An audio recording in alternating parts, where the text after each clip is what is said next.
He hane washte mikuapi, and peto kinle shante washte, Patrice Kunish and Moshle Yapiye. Good day, all my relatives. I greet you with a good heart. My name is Patrice Kunish, and I'm just so very, very happy to be here with you today. My sincere appreciation to Valerie for this wonderful opportunity to share some of our work and some of our deep thinking around these issues. I have to start off by saying that all of the perspectives and opinions that I'm sharing with you today are those of mine alone and not necessarily those of the Minneapolis Fed or the Federal Reserve System. I guess I should also start with a comment that while we are here for constructive conversation engagement around race, Native American people and Native tribal nations are not racial designations. And hopefully through the conversation today, we'll be able to distinguish and come away with that it's a political relationship that Native peoples have, Native tribal nations have with the federal government. And that is a particularly important point as we look at some of the most serious legal issues facing Indian country, Indian child welfare. So with that, I also thought I should mention that November has been designated as Native American Heritage Month since 1990. And that's when George H. Bush signed the first proclamation designating it formally as a national as a national endeavor. But I've recently learned that a presidential proclamation now declares November 2019 as National American History and Founders Month, with no reference to Indigenous peoples. The proclamation encourages us to study our country's founding documents and explore our unique history. So, nevertheless, it's appropriate, I think, that we examine the history of first Americans, as Valerie shared with us, our Native Americans, and appreciate the distinctive role in shaping, I think, the moral character of this country. So, I think we're all good? Okay. All right. I've got the. This is what I'd like to share with you today. First of all, just an overview of the Center for Indian Country Development. What is it? What does it do? How does it fit into the general scheme of things at the Federal Reserve?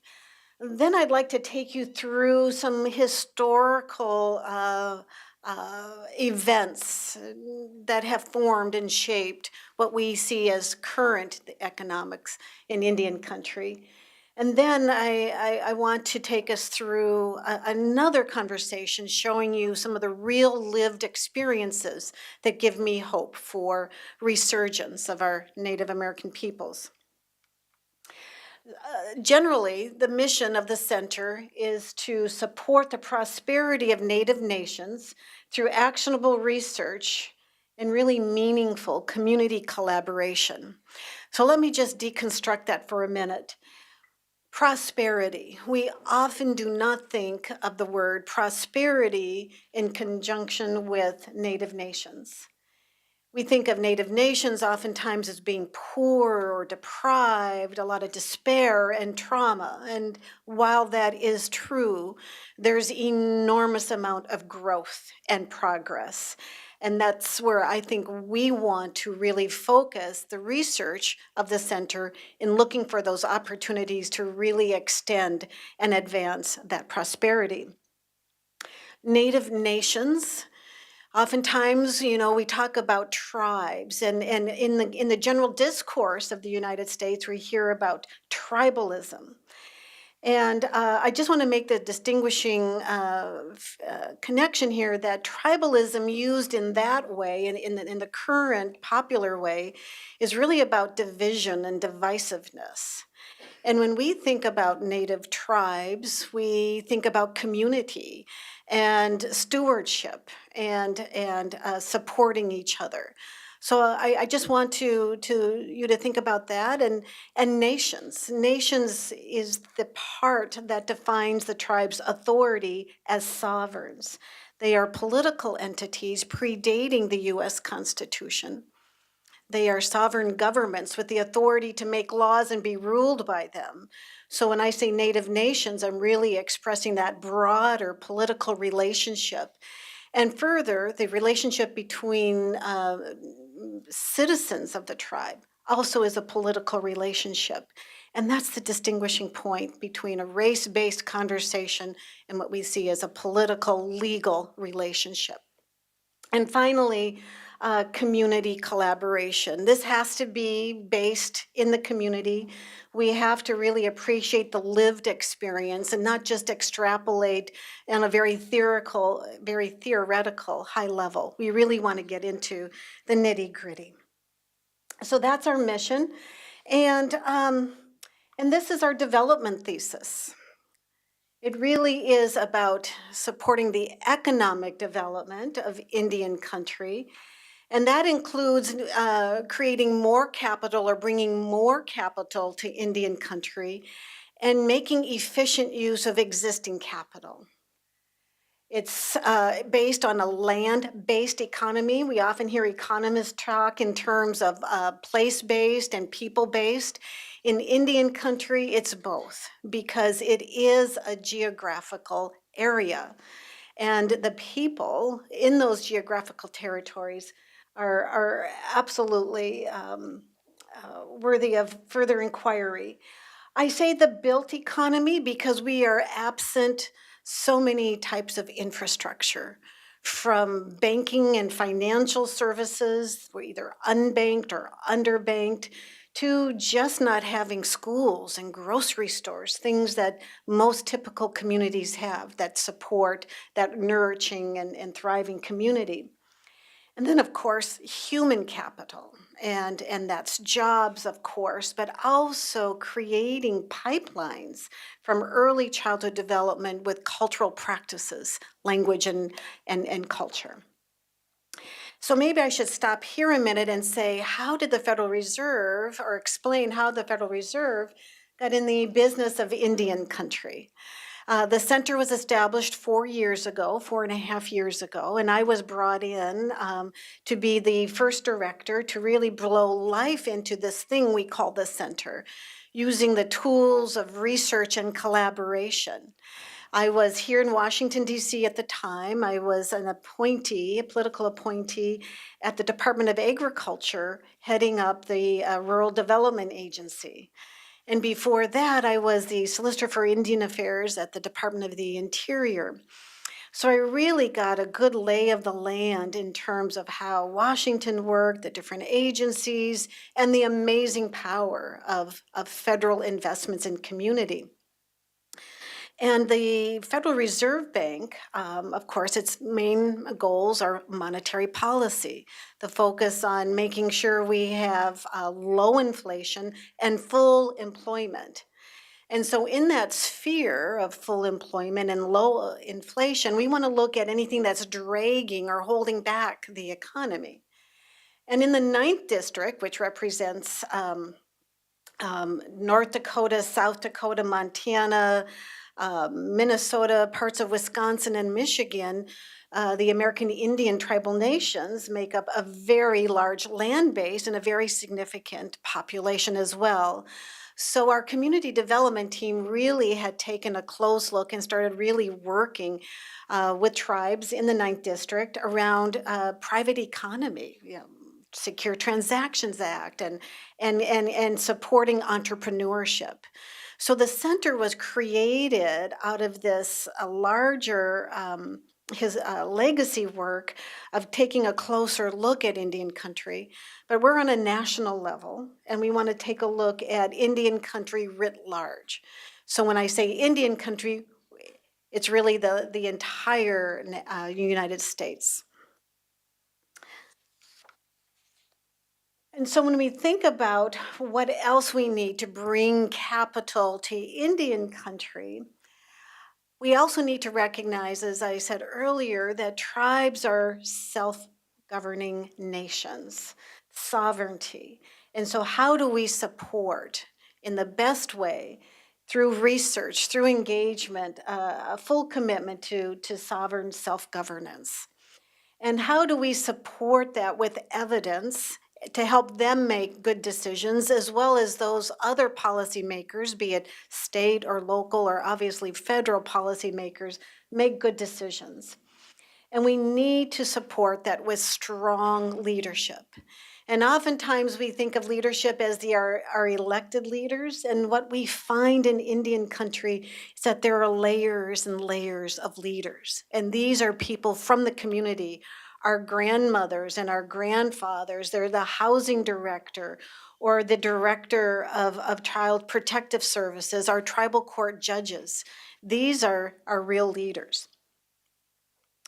So I thought, given this is a Native American Heritage Month, I might share with you a little bit about my history and showing perhaps how the economics of Indian countries intertwined with all of this history. So my heritage goes back to the Shushuste, who is lame deer, and his time was at a transformational period in the United States. It was the end of Indian peoples as they knew it, roaming and living off the land in their Aboriginal homelands. So he died in 1877 fighting for the right to remain unrestricted and untethered and supervised by the federal government. He was a principal leader of his tribe, and he opposed the treaties of 1851 and 1868. These are the treaties of Fort Laramie that required the Great Sioux Nation to give up much of its lands. And here's another word, reservation. Reservation is really the rights of the tribes to retain lands from their original homelands. They reserve the lands for themselves. Oftentimes people have a misconception about what a reservation is, and it certainly is a place, but it was a place that through the land cessions, Native peoples were able to retain. So lame deer fought the treaties of Fort Laramie that required the Lakota people to cede much of their territory. He was present at the 1876 Battle of the Greasy Grass, also known as the Battle of the Little Bighorn, where the combined forces and allied forces dealt an overwhelming defeat to the United States military forces. Well, that set off a whole nother chain of history and the subjugation and trauma of Native peoples. He was killed in 1877 when his village was attacked by soldiers under the command of Colonel Nelson Miles, about 1 mile southwest of the town that's now named for him, Lame Deer, Montana. So he married Skuyapi, which means to sweeten, and they had a son named Shunhapi, which means very sugary. And I was at a natural food store the other day, and I saw honey and molasses, and they're all Chunhapi, to sweeten. It's also a term of endearment. My grandfather called my mother Chunhapi, the sweet little one. So we have 7, 8 generations now of our family descending from lame deer, and still a very strong tie to land and people and to our history. And so when I mentioned the Great Sioux Nation, if you can see, the territory in that beige or yellow color was the vastness of the Great Sioux Nation, all the way to mid-Montana and Wyoming, down through Colorado and Kansas, over through Iowa and Wisconsin. And the darker swatches are now the smaller reservations. So here we have the Standing Rock Reservation, which is my mother's tribe, the Cheyenne River, we've got Rosebud and Pine Ridge, Sisseton, Wapiton. We have the smaller reservations, and you can see that progressively the reservations got smaller and smaller and smaller. This map is really amazing to see just the vast territory that we once occupied, that once gave us food and subsistence. This is another one of my relatives. Her name is Josephine Gates Kelly. She was an amazing woman in so many different ways. She also was a part of history in the making. She's a great aunt. She was born and raised at the Standing Rock Reservation, and she attended the Carlisle Indian boarding school in Pennsylvania, where she met my uncle. And both of them returned to the reservation, where she became the first and only woman chief of the Standing Rock Sioux tribe. She was a tenacious fighter for her people, especially those living on the reservation. In 1940, Josephine hitchhiked to Washington, D.C. because she wanted to meet with President Roosevelt to tell him personally about the conditions on the reservation. And she thought she could convince him to pay attention to the plight of the reservation Indians, to add some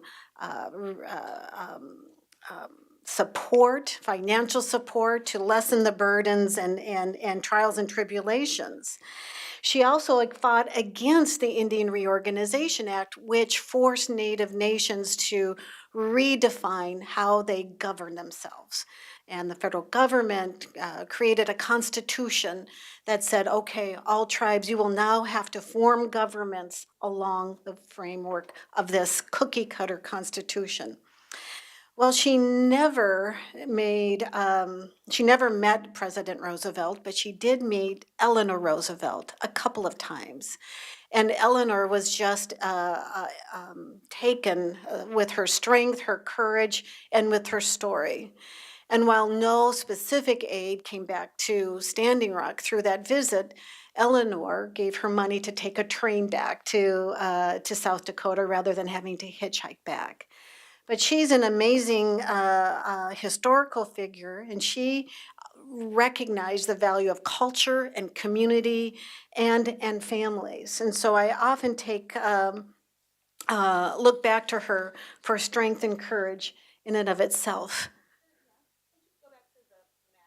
Yes. So I'm just curious. So, like the beige area that's identified as the Sioux Nation Historic Territory, how was that defined compared to like states or like hard sort of? Right, right. So Valerie asks, how did we define the territory of the Great Sioux Nation?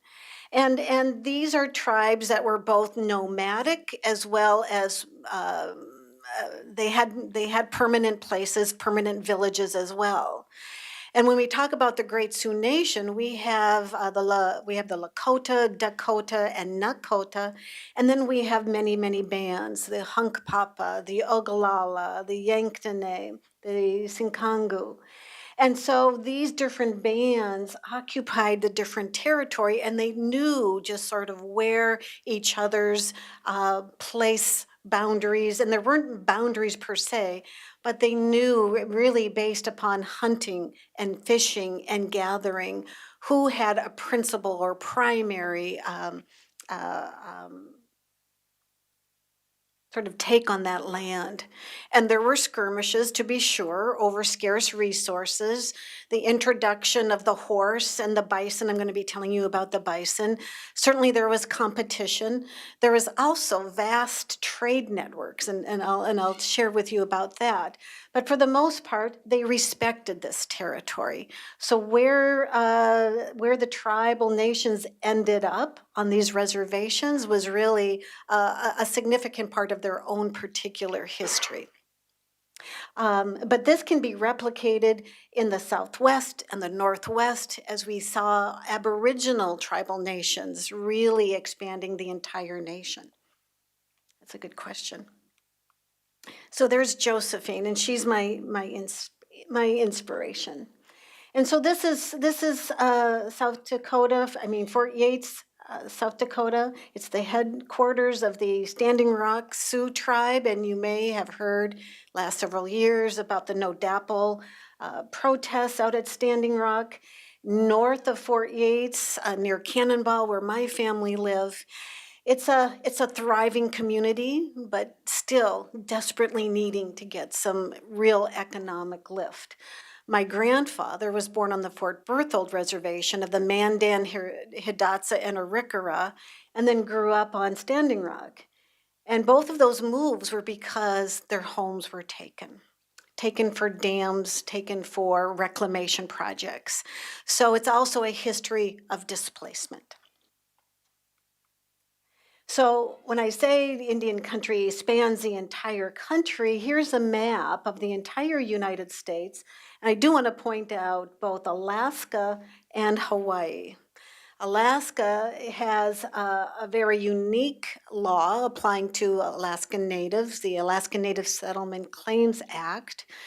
And while they do not have reservations but for one, they do have a network of over 200 Alaska Native villages that have extensive role and responsibility for the well-being of Alaska Native people. Native Hawaiians are not federally recognized per se, but we include them and embrace them in the term Indigenous peoples, Native Americans. So the rest of the country, you can see the big, large land-based reservations in the West. And obviously that's a function of history. The first encounters on the very East decimated Native peoples through diseases and through land occupation. And I just want to point out the blue area, as you see down there in Oklahoma, right above Texas.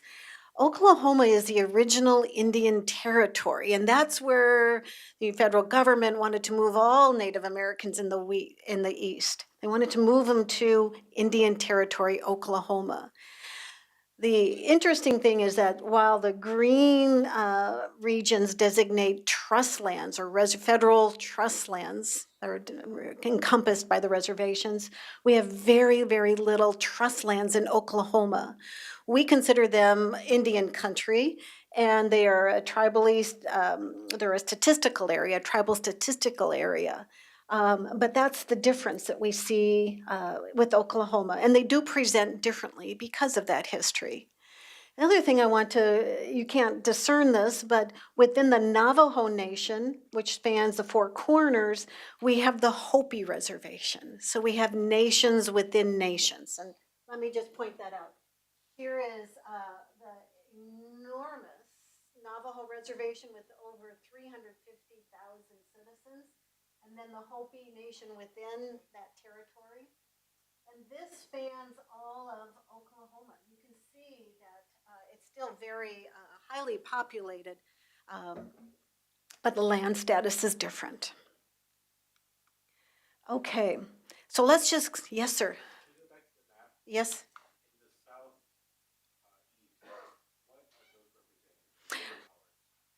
In the southeast. Right. Very good. So this is purple, and purple would represent state recognized tribes. So for example, in North Carolina, we have a very large population of the Lumbee people. And so federal recognition is a political relationship with the federal government. State recognition is a political relationship with the state. Very good question. And good eyes. So who are we? Who are we?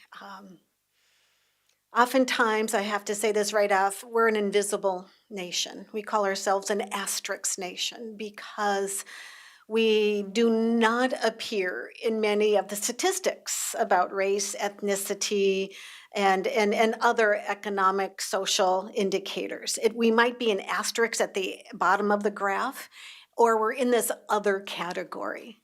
So who are we? Let's bring this out. We are American Indian, Alaskan Native through the US Census. We're 5.2 million strong and a very rapidly growing population. About 60% of American Indians and Alaskan Native live on or near the reservation, and we'll talk a little bit about what are the forces that are driving Native people off the reservation. So there's a very strong connection to the homelands. There's also a very strong presence of Native people in urban areas, and there's a lot of mobility back and forth, like from Minneapolis or Duluth to the tribal nations. We're also a very young population. About a third are less than 18 years, and that compares to about 25% of the US population. And then the socioeconomic indicators, and Valerie did a really wonderful article about the socioeconomic indicators here at EPI. There is definitely real, persistent, deep poverty, but we're also seeing some real per capita and household income growth. So we're seeing a very strong emergence of a Native middle class. So let's get into the economics of Indian country. As I mentioned, Native people had a very, very extensive network for trade and commerce. And here's a map that depicts Native American trade routes. And you can see that from the Midwest all the way to the West, and I would say and argue that it's extensive to the East as well, we were trading, bartering, selling, exchanging through potlatch and other engagements, a really strong network of goods. And those could be goods like furs and pelts, but they could also be things like arrows and other tools and instruments. These social networks also created cohesiveness amongst the people and an exchange of people from one community to a next through adoption, through marriage, and so forth. So you can see that these extensive trade routes really brought Indian people closer and closer. Here's a Lakota woman. I believe she's from Rosebud. And you can see in her regalia that she is wearing dentalium shells. And these are tiny little shells that you only find in the Pacific Northwest. So this shows to me evidence of trade and commerce and exchange. And by the way, she must have been from a very wealthy family, as you see, not just in her head braids, but her chest mantle as well. Subsistence. When we talk about the Great Sioux Nation and the territory, it really was about subsistence. Where did we go for food? And for the Lakota people, we depended on, and not just the Dakota or the Lakota, it was really all the way from Canada through New Mexico, depended on the North American bison. Over 12,000 years of evidence show that indigenous peoples had a very intense relationship with the North American bison that also supported an innovative use and efficient use of the North American bison for everything related to their subsistence. Plains tribes and their trading partners, as we showed earlier, completely consumed and utilized the bison as a food staple, for tools, for clothing, for shelter. It provided them everything. And when buffalo meat was combined with berries and wild rice and this was called pemmican. This was the food stuff that carried them through the long, hard winters. It was like a superfood. And now we have the Lower Brule tribe in South Dakota creating tonka bars, trying to replicate. Tonka means big, and tonka bars are sort of the modern iteration of that pemmican that comes from this amazing food staple.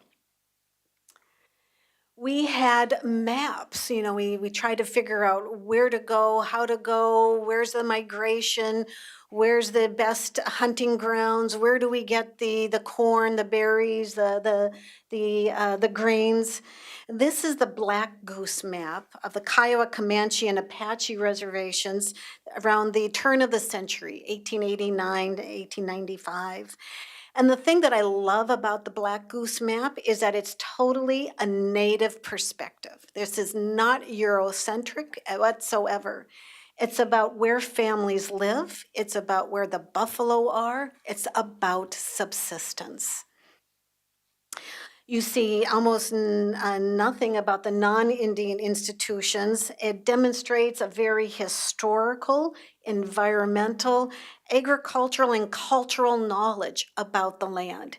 And this was used to share with others of where to go and when to meet. I mean, it really was both seasonal, intercultural, and so forth. We also had our own currency, and those of you from the East may know that this is a wampum belt of shells, quahog shells from the Wampanoag tribe.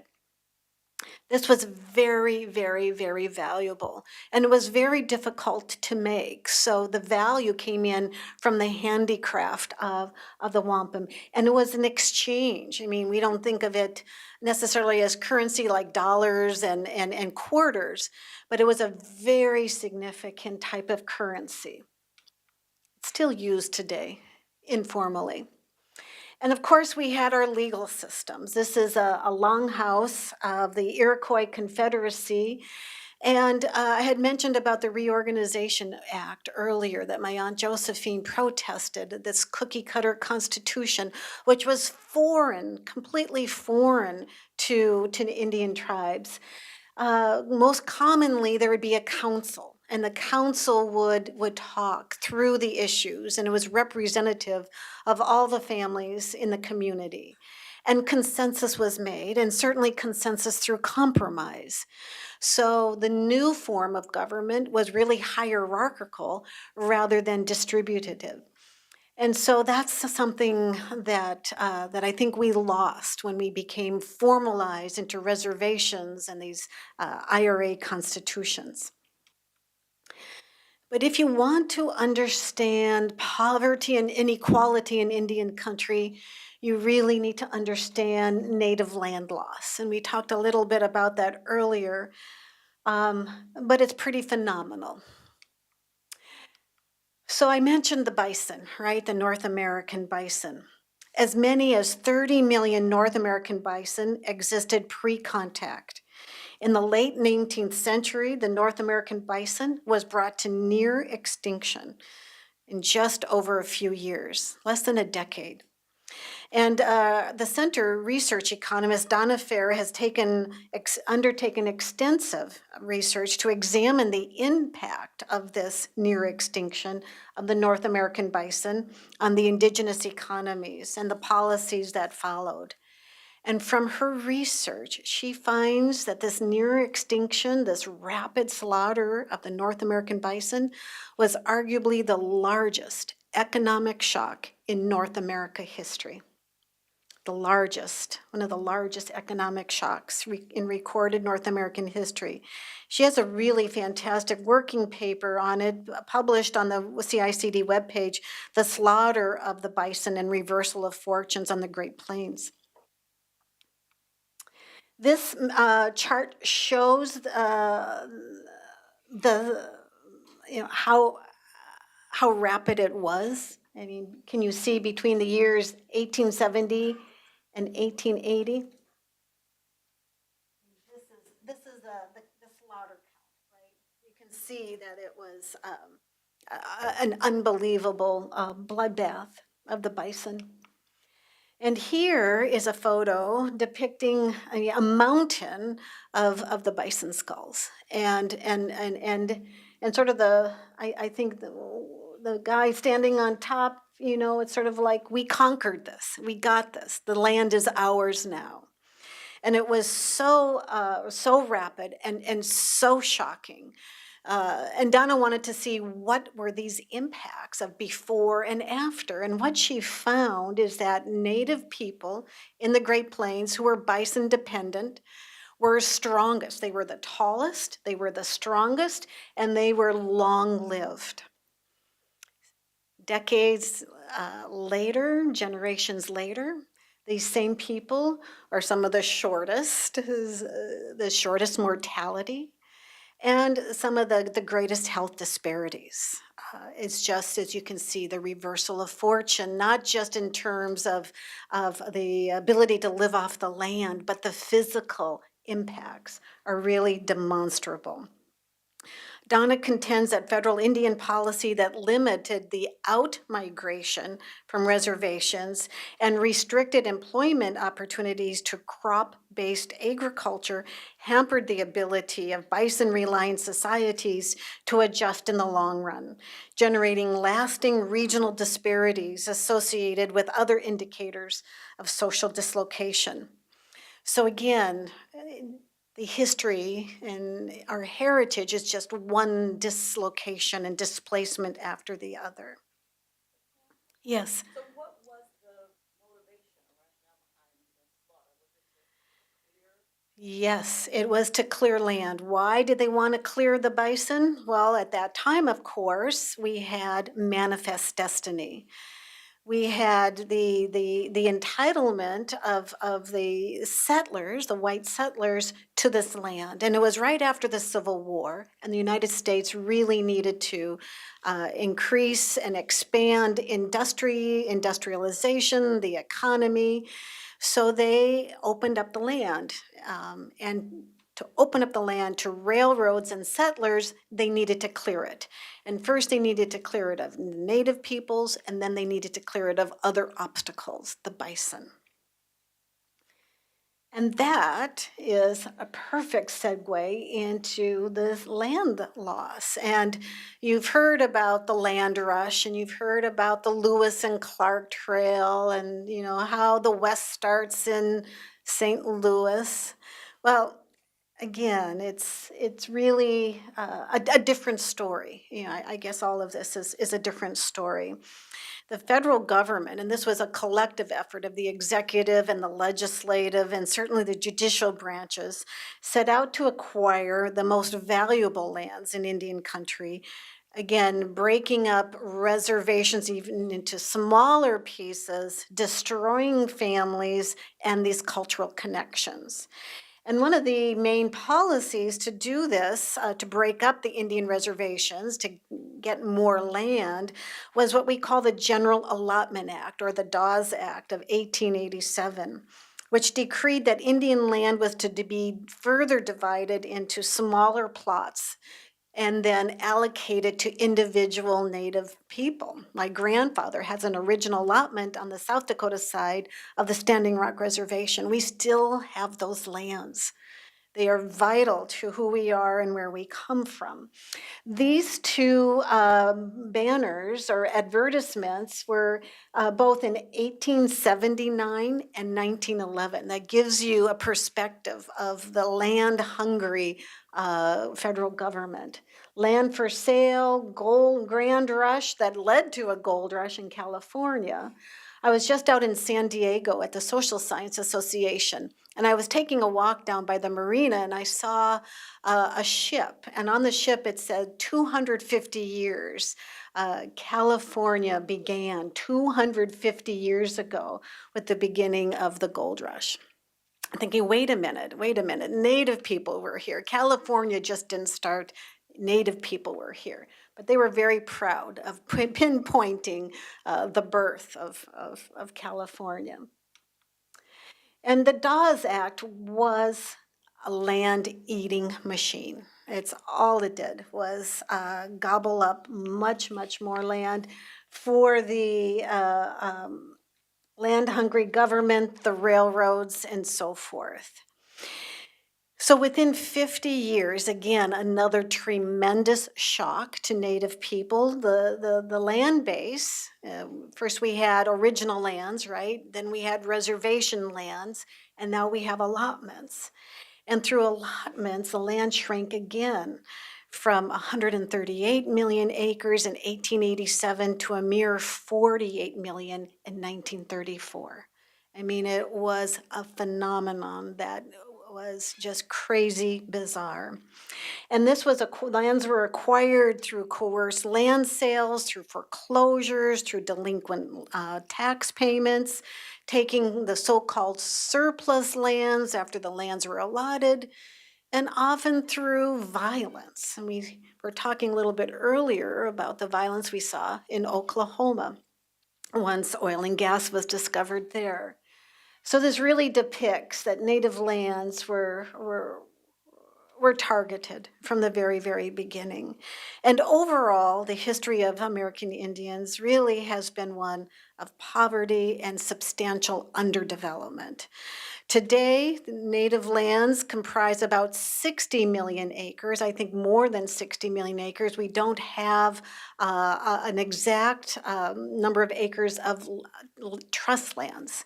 These are lands that are held by the federal government for the use and benefit of Native people. We say these are our lands, but the legal title to which is held by the federal government. And that's an important issue because while we have land and we have sovereignty over the land, we do not have control over the complex processes that define development and opportunities. And I'll get into that a little bit more. Another economic phenomena is the re-education of Native people. And I mentioned earlier that my aunt Josephine and uncle Collie attended the Indian boarding school at Carlisle. And here's a picture of a couple of three Native kids, Wounded Yellow Robe, Henry Standing Bear, and Timber Yellow Robe. This was before they attended Carlisle, and there's the after. And it was part of this era of reservations and land acquisition that the federal policy turned again. And they said, we have to erase the Indianness out of Native people. And in fact, Henry Pratt, who started the Carlisle boarding school, said, kill the Indian, save the man. So Native people would be taken thousands of miles from their homeland, sometimes as young as 3 or 4 years old. They'd be put into a boarding school and immediately stripped of all of their Native clothing. Some of this would be very sacred or spiritual pieces as well. Those would be burned. Their hair would be cut all the way down to their scalp, and then sometimes they would have cuts in their scalp, and kerosene would be poured over because the belief is that they were dirty and they were carrying nits and lice. And then they were given hard leather shoes and uniforms, and they were forbidden to speak their language. If they spoke Indian, they would be punished severely. My uncle Calvin escaped several times from Indians, from Carlisle boarding school. He hated it there, just absolutely hated it there. And Carlisle actually had posses, men with guns on horses to go after the escaped Indians, bringing them back, and they were severely punished. And I think he escaped 4 times, and the 4th time he managed never to be found and come back or be brought back. He ended up and found his way back to the reservation, somewhat crippled and a broken man, but he knew he wasn't going to stand there. So this happened to thousands upon thousands upon thousands of Native kids. And this is where we find a lot of the worst historical trauma, the intergenerational carrying of this very traumatic experience. Another thing I should mention about the boarding school is that for the first time, it brought, aside from the social connections and the social networks, it forced Native peoples to be together in the same place. And that's where we start to see the emergence of a pan-Indian movement, and that will be important as we see later on. But the boarding school era did not stop until the 70s. So this is the early days. It did not stop. It's one of the most damaging policies of the federal government. And Donna Fair, again, has taken a look at the institutions of education from a Canadian First Nations perspective. And she finds, not surprisingly, that Native peoples who survived boarding school, we call it surviving boarding school, actually had stronger, they were healthy because they were fed, and oftentimes mothers would give their children up because they were starving and they wanted their children to be fed. But they had an ability to move through two worlds because they knew and understood English. They also had the Indian way about them. Often this created a lot of confusion. Who am I? Am I an Indian person or am I a white person? How do I move in and out on these intersections of our society? So Donna's findings suggest that the health interventions actually did have significant impacts on adult health. And those results suggest significant increases in height and body weight. And then, of course, the substantial changes in their diet made them a lot more resilient to health problems. Yes, sir. It feels like that should be contrasted with her previous work where Yes. When the bison were plentiful, they were tall and strong. It was after deprivation, then the schools. Then the schools opened, and it did provide a consistent food source. And when we have consistent food source, we can become stronger, at least physically stronger, right? But mentally, socially, emotionally, there's still a huge scar. So for us to realize full self-determination and property rights and land reform, it has to be done by the people themselves. It can't be done externally by the federal government. It can't be done by missionaries and charitable organizations. It has to be done within the community. And these community values that promote family relationships and support individual interests can coexist concurrently to advance, I think, the betterment of our tribal nations.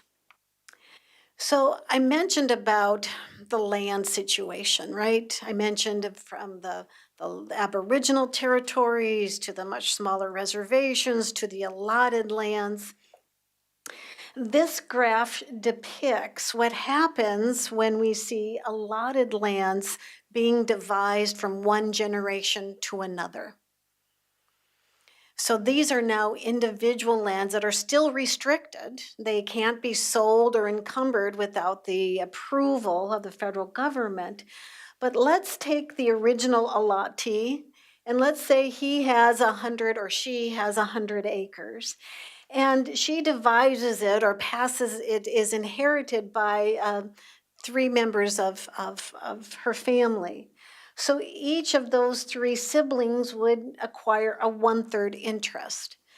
And then they each have 3. And so you can see each way along until the 5th generation, that person would have a 1/243 of the original.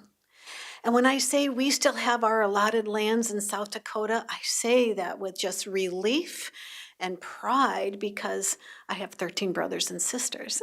And you can imagine that if, and my grandfather had 5 children, so we actually have 1/13 of 1/5 of the original allotment.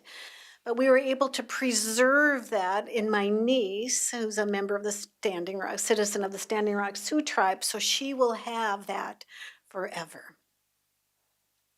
Is the land passed through in like formal legal agreements, or is it heirs property? Yes, that's a fantastic question. Is it heirs property or is it some other way that property is devised through a formal arrangement? My mother gift deeded her interest to her granddaughter. And that's something we promote because it's easy, very readily done. You don't need lawyers. It's not complicated. You're gifting your interest, and that's the most efficient way to do it. But when the federal government established allotments, they did not consider the inheritance factor. So, of course, you can imagine in the late 1800s, early 1900s, Native peoples weren't even considered citizens of the United States. We did not gain citizenship until 1924.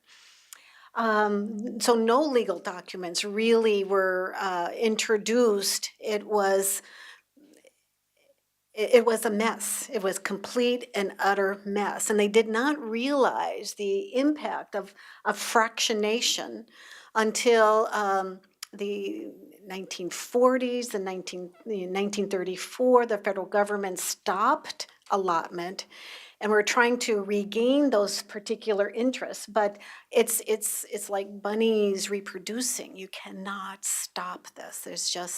We're trying to introduce formal legal, like a will, like a gift deed, but it's very, very challenging. And so I think this represents one of the most serious challenges to land use. Let's take a look at this. This is a chart of the number of HUD loans. HUD is, of course, the Housing and Urban Development has an Office of Native American Programs, and they have a program called the HUD 184 Loan Guarantee. And that program is ostensibly synonymous with home ownership. And as you can see, in 1994, the 184 program was established, and it was intended to help Native people build homes on the reservations. That's all it was intended to do. And billions of dollars of loan authority were authorized to help Native people build their own homes. And you can see for the first 20 years, the program was flat. The red represents fee land. Fee land is land property that you and I, in the cities own with no encumbrance or restriction on selling it or encumbering it with a mortgage. The black line is trust lands. Those are the Indian lands that the federal government has title to. And the yellow is the allotted lands I was just mentioning. So for the first years, there was no uptake of this program at all. And we're wondering, well, why would that be? Here we have billions of dollars. Why can't we get lending on trust lands? And we find that it's because of these complex bureaucratic processes, that everything has to go through the Bureau of Indian Affairs, and there's multiple levels of review, and it has to go through the trust office and the realty office and the probate office. Sometimes it'll take 5 years to get a leasehold mortgage on trust land. So in 2004, Congress said, okay, we've got to do something about this. We're going to open up the program to fee lands. These are lands designated anywhere, and particularly designated off the reservation. Well, lending soared, as you can see. I mean, just a phenomenal buy-on into this program. So 93% of those HUD loans are now on fee lands, now off the reservation, depriving that economic and community development on the land. So it has this perverse incentive to encourage investment and development off the reservation. We just added a couple years on, and we see a big dip at the tail end, as you can see, of lending on general lending. And we're finding that banks have really retreated from Indian country, and they've retreated from rural as well. But we're not seeing as many banks participating in the program.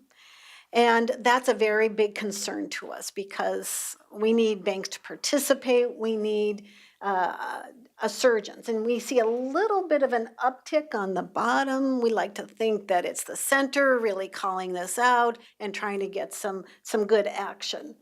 But here's a program designed for homeownership in Indian country, and it's bypassing the reservation. On the flip side, I think this shows something really positive, and that is that there's a demand for home ownership, there's a capacity for home ownership, and when we see the growth in real income as well as improvement in credit scores, we know that Native people are ready and waiting for home ownership, to build assets, to create this prosperity. This is something that's just come out recently, and I presented this a few weeks ago before the U.S. Senate Committee on Indian Affairs.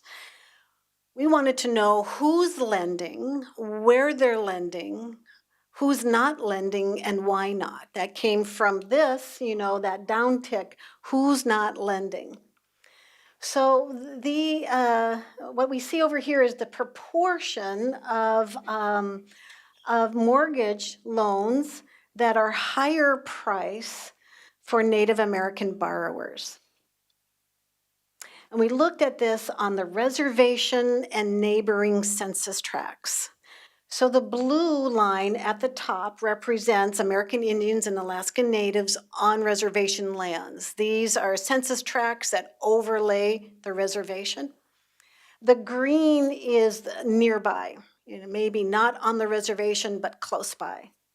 The black is non-native people on reservation tracts. That's important to know. And the red is non-native on nearby. And what this is telling us is that Native Americans living on reservations who want to buy homes are significantly more likely to have higher priced mortgages. And those mortgage rates have an average of nearly 2 percentage points higher than for non-native peoples outside the reservation. And this means that a native borrower who's lucky enough to get a mortgage on a home for about $140,000 will pay as much as $107,000 more over the course of a 30-year mortgage than a non-Native American purchasing that home. And I want you to take a look at the black line. These are non-Indians on reservation tracts. Okay? You're comparing this and that. The same place. And we have these enormous disparities. So the findings also are coming out that about 30, yes ma'am. Sorry, maybe this is a dumb question, but who are the, I mean, with the definition, who are the non-American Indians buying on reservations? Right. Is Now that's a good question. All good questions. Why or how are non-natives on reservations? Well, remember when I said they allotted the reservations, and after the parcels were allotted to all the citizens, there was this so-called surplus land that was open for settlement. So non-Indians came pouring onto the reservations and actually got some of the best land for agriculture ranching purposes. So now we have sort of a crazy quilt pattern of land tenure on the reservation, and which makes it really crazy for development and jurisdiction purposes.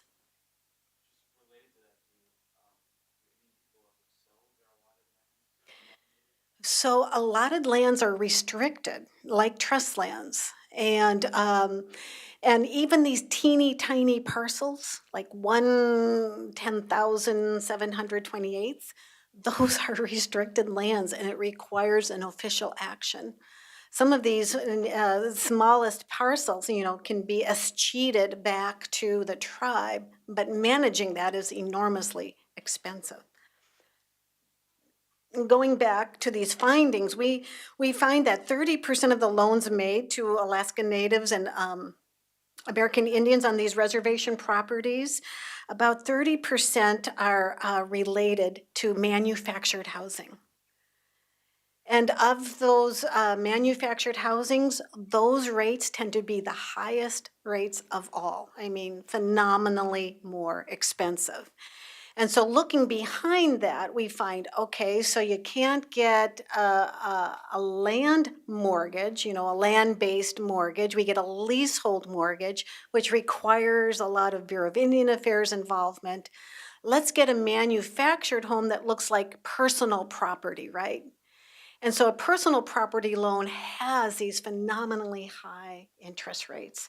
And we're seeing, I think, that play out in this. Yes, sir. Well, not explaining the way just the gap out.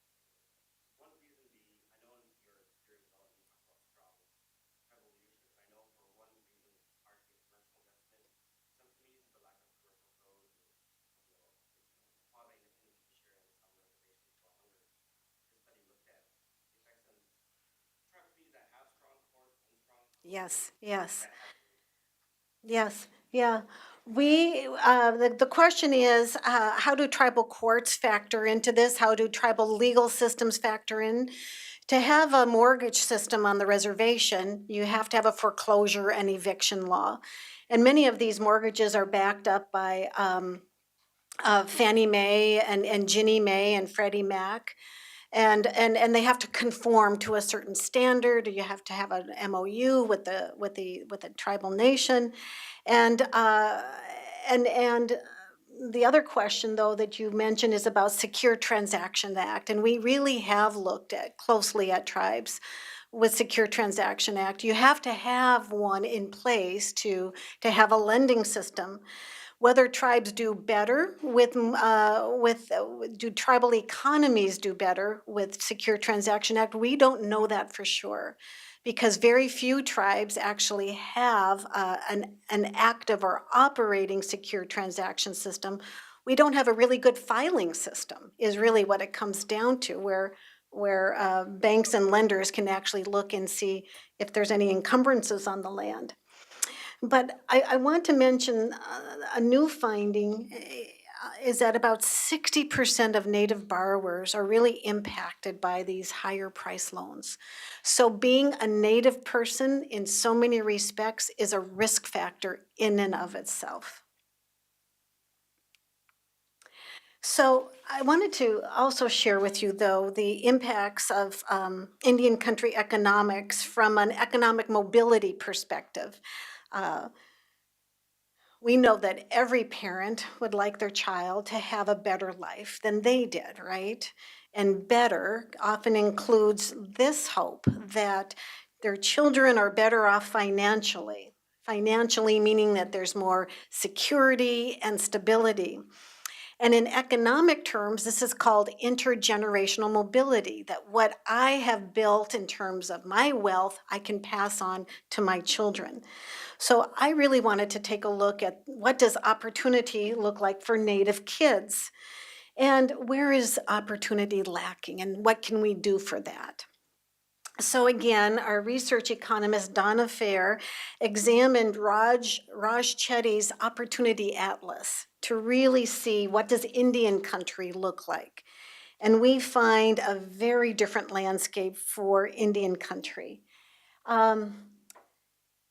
We call this the slippery staircase that, for those of you, I'm not an economist, I'm a lawyer, so those of you who are economists could interpret this, very, very well. The blue is the American Indian, Alaskan Native, black is red, Hispanics are green, and whites are yellow, sorry. And you can see that the likelihood of ending up on the bottom for a Native American, we're at the top of that. And look at the other side, the opportunity for Native American people to actually rise up and end up on the top, not very likely. So they're the complete opposite. So Donna Fair found three distinct patterns in looking at the Opportunity Atlas. One is that Native kids have the lowest rates of upward mobility, even if they came from high income families. That's this. This is the one on the right. The left. This is the slippery staircase. When we say wealthy families, it means maybe a family on the reservation where both parents have a job. She also found that Native women experienced the largest disparities in intergenerational mobility. And something that I'll show you a little bit later, she found this surprising finding. And that is that Native kids who are raised on or near the reservation, these are the census tracts with significant reservation overlap, will show greater upward mobility. That is where I find the hope. And I know some of these seem contradictory, but let me process this a little bit further. The data are not perfect. There's a lot of noise, but I think we see some strong indication of some phenomena. So here I want to turn to violence against Native women, and this is something that's near to almost every single family in Indian country. Violence against Native women, trafficking of Native women, missing, murdered Indigenous women movement that has come out of, I think, the VAWA efforts, violence against women. But according to our Department of Justice, 4 out of 5 Native women are impacted by violence. And this could be sexual violence, this could be physical violence, violence of some sort. We're surrounded, imbued by violence. And Native women face murder rates more than 10 times the national average. The Center for Disease Control, looking at homicide, find that homicide is the 3rd leading cause of death among Native women ages 10 to 24. That is really, really scary. The National Crime Victimization Survey finds that Native women are more likely to sustain injuries and require medical care from an assault compared to white, African American, and Asian women. It is part of this violence that has started with the slaughter of the bison, and it continues today. I have a sister who is a state legislator in Minnesota who carried the bill that became law that created a task force to study this, the murdered, the missing Native women. And we don't even have the good data to say, are these data correct and accurate? Are they up to date? Who's responsible jurisdictionally for public safety? So it's a blight. It's just absolutely tragic. But turning the page, I want to talk now about self-governance and self-determination and resurgence, because the landscape of history, the landscape of opportunity, the disparities that we're finding are part of the story. The other part is a part of strength and courage and resilience and certainly persistence. We've seen how institutions and historic events and political and societal events have been a conduit for persistent effects on the economic development of Indian country. But since the 1980s, and I think this really has come out of the civil rights movement, this is where we see the pan-Indian coalitions forming around the National Congress for American Indians, the Native American Rights Fund, where I started my legal career, looking to enforce the treaty rights and legal obligations, the trust responsibilities of the federal government, as well as trying to figure out, okay, we got to do this for ourselves. How are we going to do that? And much of this resurgence has been attributed to leadership and informal leadership more than anything. So this is the same map I was showing you earlier about that HUD 184, that's the loan program that's completely bypassing Indian country. But I wanted to know, well, where are loans being made and how are they being made? So I plotted this map to show me tribes and communities that are doing well, both in terms of the number of mortgages to their citizens and those that are actually getting it done on trust lands. And what we find over to the far right is that the Flathead Reservation, which is home to the Confederated Salish and Kootenai tribes, are pretty amazing. that they have done both high number of loans and a high percentage of those loans on their trust lands. We see that the Oneida of Wisconsin are doing well. We see the Eastern Band of Cherokee, and we see a lot of other activity on the getting the volume of loans up. To me, this shows strong leadership. And in going further, we find that that leadership is creating institutions like the Model Tribal Secure Transaction Code, like tribal courts. They're establishing financial institutions, Native tribal-owned banks, and Native credit unions, and Native CDFIs that are filling in the gaps where we see traditional lenders that have retreated from the market. They're not only bringing capital to Indian country, they're supporting financial education and credit rebuilding and just getting Native people familiar with this is the system and this is how you got to work it. These are the processes that had been very foreign and unknown to us before. We're actually doing a really neat research project now with the 2 tribes in Wisconsin. We have one tribe that owns a bank. The Oneida Nation of Wisconsin owns a bank in Green Bay, Wisconsin. It's called Bay Bank. And they want to open up a branch of that bank in another Native Nations community. This community has never had a bank or financial institution.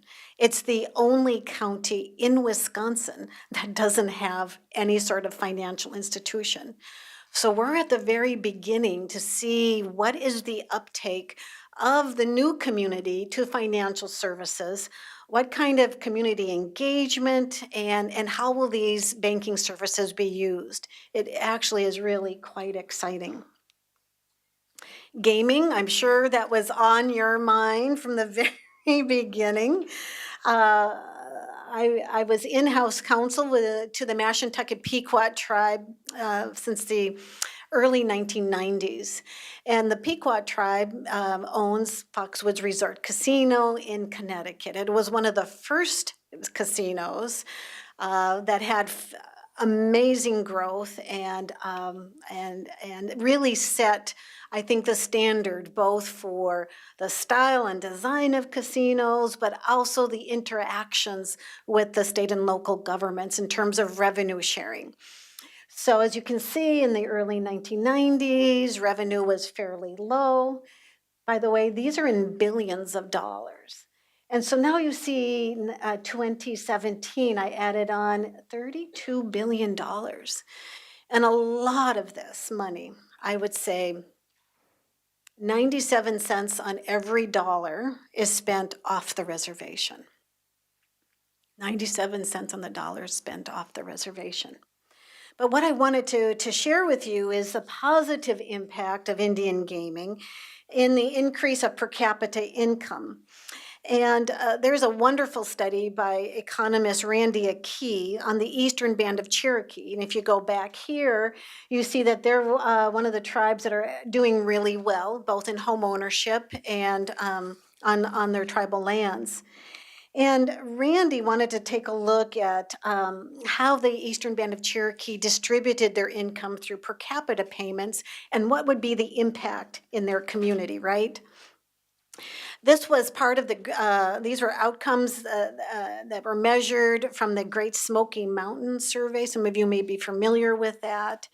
And those researchers looked at both sort of the clinically validated DSM measures for emotional and behavioral symptoms, as well as sort of other things that indicated social progress or decline. And the finding was this, that a family income boost of a very modest income, $4,000, resulted in significant and large improvements overall. So these are per capita payments or distribution of the gaming revenue. And for the Eastern Band, they distributed $4,000 to every family. and Randy found significant and large improvements. And this included children's educational attainment, like graduation rates. This amounted to a decrease in encounters with the criminal system, like the juvenile detention and adult criminal justice system, behavioral and emotional health, as well as, surprisingly to me, civic engagement. More community members engaged in voting, engaged in committees, they participated in supporting the overall governance of the community. And we see this in these two charts. I'm hoping you can see. The top is coefficients on American Indians by way for social behavioral disorders. And the bottom trends looks at these coefficients on Native Americans by way for conscientiousness. And you see on the top graph, it goes down. The social disorders are decreasing while conscientiousness is going up. And, these two key personality traits I find actually quite fascinating, because conscientiousness is really about people who are telling the truth, who are socially engaged, they follow the rules, they pay attention. We're seeing a really positive upswing on conscientiousness. Agreeableness and the ability to socialize. It's the comfort level of being with people and around people. That's that civic engagement. And so we have to ask ourselves, how does money help? We find that money helps some of the most vulnerable people in some of the most significant ways. But how does money help, right? And who does it help? And so we really find that income intervention, especially with parents who are really struggling, can improve overall family conditions. It improves their mood, it lowers their stress, it allows them to maybe engage in conflict with less strife. We see the income income boost has the biggest impact on children who started off with the greatest problems. We just don't know exactly the long-term impact on this, but parents have said that this extra income boost really gave them the ability to just survive, not to struggle and not to be stressed out about how I'm going to buy diapers or fill my car with gas or pay a cell phone bill or the utility bill. These less stressed parents made better decisions, were able to engage with their children. Yes, yes. So this is consistent. This is consistent additional income. Sort of like the earned income tax credit that I received, and like, oh my gosh, this was such a phenomenal program. Yes. Predicted regularly, and that you knew about it. And these were modest. Again, there are some other per capita distributions that are quite substantial and some others that are quite low, or some tribal leaders are saying we're not going to give per capitas, we're going to put our funds into education or child welfare, whatever sort of computation, but it's an investment in the community. Like, what was the conditionality? Is it just goes by housing unit, by family, and then was it conditional upon work or anything else? Conditional meaning the improvements? Really, eligibility, like you have to have employees to get it, or just go. Oh, these payments, I'm sorry, yes, these payments were unconditional. No. And I think that's a really good question, because oftentimes we think of income distributions requiring a work component, right? I think that's what you might be getting at. And we find in Native communities and in the Native communities that I've worked in, that the deficits are so deep that it's going to take a long time even to get parity the norm, right? So these were non-conditional payments. Yes, of course. So, you said sometimes it was per capita that they would get it for the 4,000, but sometimes it went to the community and made investments. Does this distinguish between those different types of? No, this is a conversation that we've started recently on wealth in Indian country. And I moderated a panel conversation at a recent conference of the Native American Financial Officers Association. And we had tribal leaders from 3 different tribes. And I wanted to know, what does wealth look like to them? And one tribal community does give out very generous per capita payments. Another tribal community said, we are not giving out per capita payments. And then still another tribal community said, we're struggling, but we're going to acquire this land at a premium because of its cultural, historical ties to one of our great leaders, Standing Bear. So each tribe has a different model of distributing capita and supporting the community. Did I answer your question? I guess I was wondering if the results are dependent on which model. The results from this study only looked at the income support. Yeah. But we're interested, I guess maybe that's where I was injecting myself. We're interested in looking at other models as well and the overall impacts. Yeah, thank you. So remember, I told you about that third finding from our intergenerational mobility. And I said that the kids were really, the kids who grew up on or near the reservation showed the more upward mobility. That's this chart, or this graph right here. Now the bandwidth up here, which is kind of the noise in the data, tells us that we may not be able to rely on this. But here we find in this 5th quintile some fairly strong correlations that these Native kids are actually demonstrating more or greater upward mobility and likely to reach the top income distribution. So this is where I really want to examine what is going on here. Is it education? Is it having a stable home? Is it having a higher priced job? What is it that's raising the spectrum of upward mobility? It reminds me also, and mind you, these are kids that are growing up on or near the reservation, which I also would find a little incongruent because of these other factors that we had talked about. So what I think and what I'm exploring further is that maybe reservations are not the commonly charged negative predictors of economic outcomes. This is where I think we need to focus a lot of our time and attention. And going back to Indigenous women and violence against women, I wanted to show you this because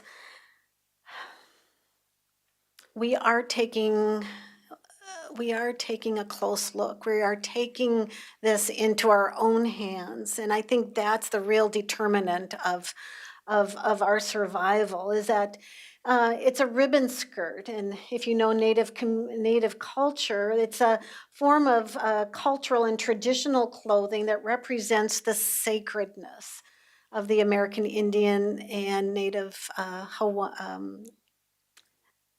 women everywhere. I don't want to distinguish. Indigenous women everywhere. The deep connection we feel to our bodies and to the spirits, that we have this connection to our land. And so with the murdered missing Indigenous women's task forces that are being created across the country, and certainly I think on a national level, we are going to expose, we are going to shine a light on this, and we are really going to take take it back for Native women. And I think the hardest thing for any woman who's been a victim of violence, and certainly sexual violence, is sharing your stories. And this is where I'm finding the strongest and the most courageous women are showing up and telling their stories of just atrocious acts committed against them, against their mothers and their grandmothers and their aunts and their daughters. So this to me gives us hope, but we need good data. It's a mess right now, and we see institutions are not talking to each other. We see jurisdictions not talking to each other. We can't get a grip on this until we know exactly what's going on. And I just mentioned two more things here. We did a recent study of police stops in Minneapolis. One of our research assistants did a study, and they thought they were going to see a lot of encounters with Black people, with Black males in particular. But what she found was that grossly disproportionately, the most significant encounters with Minneapolis police for stops of suspicious persons were Native women. And we have no idea why that would be that way. So data matters. What do the numbers mean? Are they to be trusted? Are they reliable? How do you identify as a Native woman? What does suspicious look like? I mean, these are telling us not just high mortality rates, but encounters that are pretty alarming.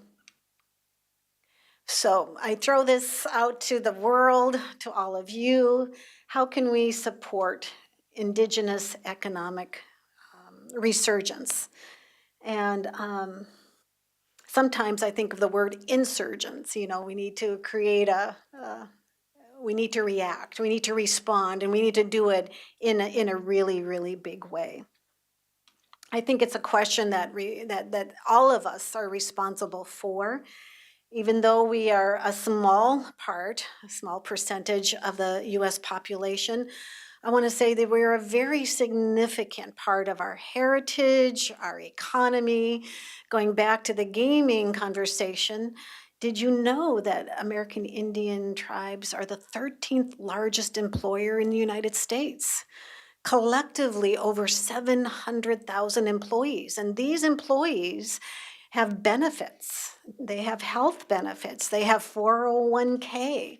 And if you think about where Indian country is, going back to the map in rural communities, I think there's a huge opportunity to combine Indian country resurgence and rural economic development.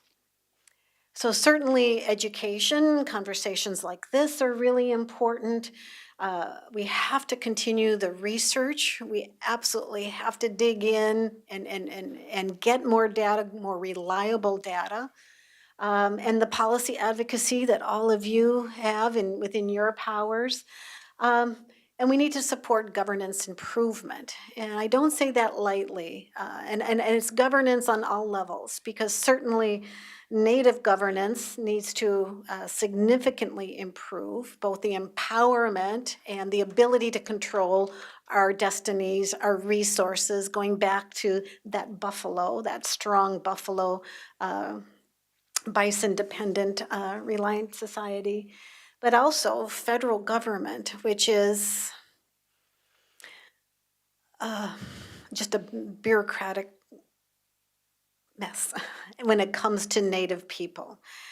I said earlier that we have sovereignty over the land, over our people, but we don't have control over these processes.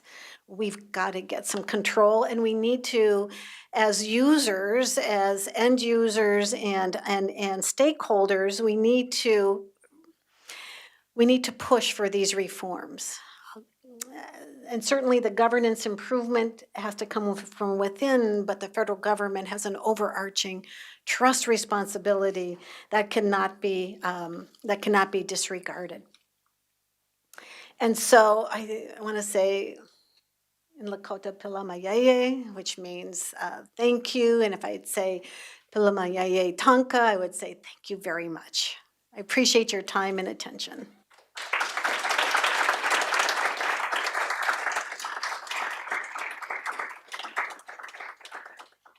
It's a really good question, and something that we've been talking about lately internally, reparations for American Indians. And this is in the context of a lot of other conversations going on for reparations for African Americans, descendants of slaves, and so forth. And in the context of American Indians, Alaska Natives, Native Hawaiians, reparations is a really important conversation. And oftentimes when we think of reparation for what harm, and you had started with the bison, and so that's what I was connecting the dots. Reparations for American Indians and Alaska Natives, for indigenous people, is really wound up in this political history, because there has been the takings of the land, the taking of sort of the identity, the boarding schools, the taking of the economy and the subsistence. What we have found, and this is really, I think, remarkable, is that the work of American Indians through the legal system, especially, as I was saying earlier, the Native American Rights Fund started in the early 70s, coming out of the civil rights movement, to try to enforce those treaties as the highest law of the land. These are legal obligations. And that was firmly establishing the different rights, legal rights, one to exist, one to have standing in the court, and one to actually get compensation for that loss.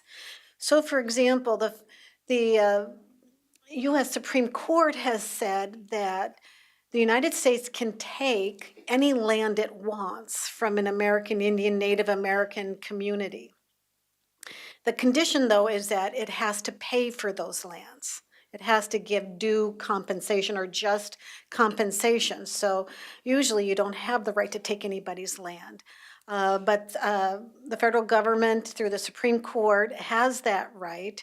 And this is a real life issue, currently unsolvable, in that the United States took the Black Hills. You know, I showed you the map of Indian country, of the Great Sioux Nation, and one of the reasons why they wanted all that land is because there was gold in the Black Hills, Pahasapa, and Pahasapa is a very sacred place to us.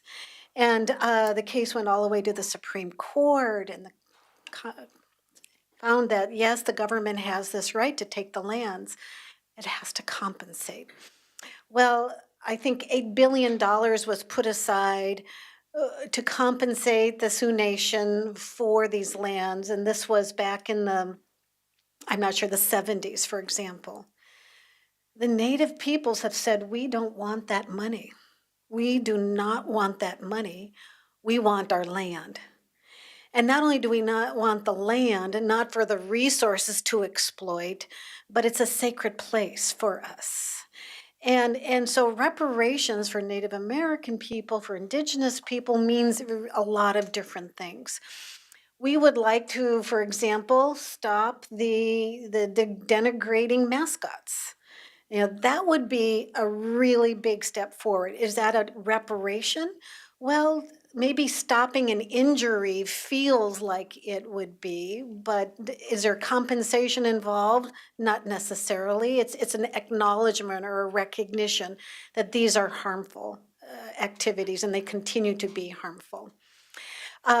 On reparations that have financial, compensation, many tribes have been persisting in trying to enforce the trust responsibility against the federal government. So you may have heard about the Cobell land claim, Eloise Cobell. And this is just a short story. I was a new attorney at the Native American Rights Fund when the board of directors was considering the question of whether or not we should file claim against the federal government for mismanagement of the trust resources. And the trust resources are generally any funds that are derived from the trust lands, from the reservations. And that could be leasing for grazing and ranching purposes. It could be extracting minerals. It could be any use for which income is derived. And all of those are put into a trust account. And my mother had what they called an IIM account, an individual Indian money account. And allotted lands would be leased out, and those monies would be collected, and then a check would be sent to my mother. And we always looked forward to those checks around school time for new shoes, or Christmas time, or sometimes it was a turkey for Thanksgiving. But those monies had been grossly and consistently mismanaged, and billions of dollars lost. So the board of directors hired consultants through the big audit firms, Arthur Anderson and such. And all of these big audit firms said, don't do this. It's just a mess. There's no accounting possible of all of the loss, either of all the accounts or the loss of the land, of the funds and so forth. Well, the board of directors said we have to do this. This is much a legal imperative as a moral imperative as it is a legal imperative. So fast forward almost 25 years later, and I find myself in this solicitor's office at the Department of the Interior, and we're finally settling those Cobell claims. And the sad thing is the good thing is that the claims were settled once and for all. The sad thing and the controversial thing continues to be that they were settled on pennies on the dollar. So you had the gross mismanagement with an enormous loss, and then you have further and further cuts. So when we try to quantify what that loss looks like, it's so complicated, and sometimes it's not about the money. It's about finding the moral right. Yeah. And so reparations in the American Indian community looks very different, but it is part of the conversation, especially as we see urban Indians being treated very, very, very differently and substandardly. Yes, sir. Thank you for coming in today. Just a quick add on to that. I like how Aaron came in, National Congress of American Indians formulated this question. If the American government given us a promissory note, if we're demanding our payment, that's reparation. So what's the promissory? Right? The unmet needs in the treaty, that would be one point. Because that means keep up your end of the promise. But in terms of the work at the Center of Indian Country Development, I know there's a lot of work on early childhood. Yes, yes, yes, Historical trauma and trauma, you focus a lot yes. on child outcomes. I'm wondering if there's any, you might go through this in your now, but work with, ACEs, historical trauma outcomes. Yes, How is yes, that work? yes. Fantastic question. And that's why we have a mother and a child, because I think all of our hope is for the next generation, for the children. And the first convening that we had, that I said we were going to start our work around, was early childhood development in Indian country. And this is another story that sort of illustrates these institutional, I don't know, angst around Native issues. So I wanted early childhood because the focus has got to be on the children. And I wanted to start with trauma, historical trauma. The boarding school and the Indian child removal and all of this. And my colleagues at the time were saying, "Oh, that just feels really uncomfortable that we would talk about trauma." And I said, "Well, where would we start?" They said, "Well, let's talk about brain development and sort of the science of brain development." And I said, "We don't get to brain development until we talk about trauma." And I said, and we have Native American scholars, my cousin Josie Gates and Dr. Maria Yellowhorse Braveheart, who are phenomenal scholars on historical trauma.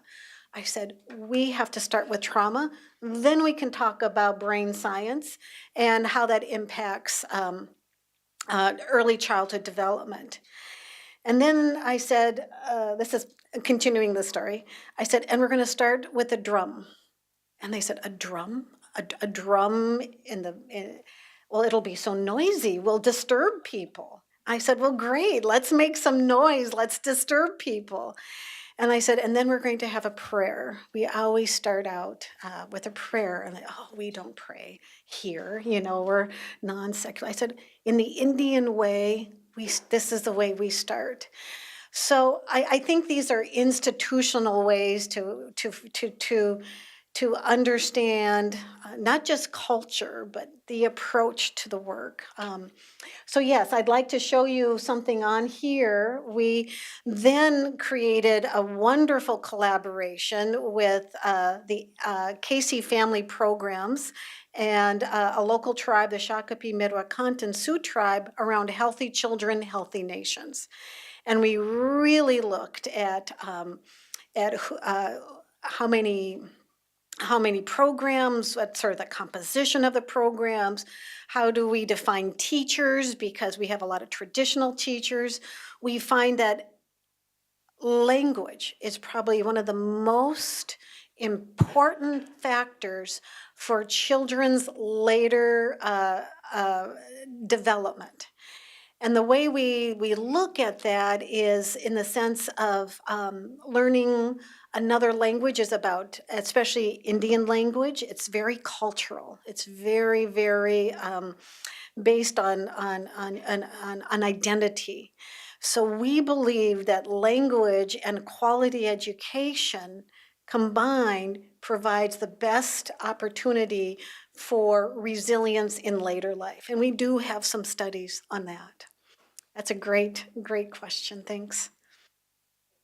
Thank you for the presentation. It's really great. My question is about the role of the distrust that Native American communities may have towards, well, should have towards the government, and how do you think it may impede the development that is needed? So, for instance, talking about the murder of women, I went to an event recently with the Navajo people. Yes. And they were talking about the murder of women and two-spirit people. Mm-hmm. And they were saying that one of the key issues is that when there is a murder, the question of the jurisdiction, of whether the perpetrator is a Native American or not, whether it happened on the reservation or not, all of these things play. And so once the tribal institutions or courts decide to actually collaborate with the local police, that also opens the door to so many other things. Right, right. So I'm wondering, where do you stand, or what would be your opinion on that?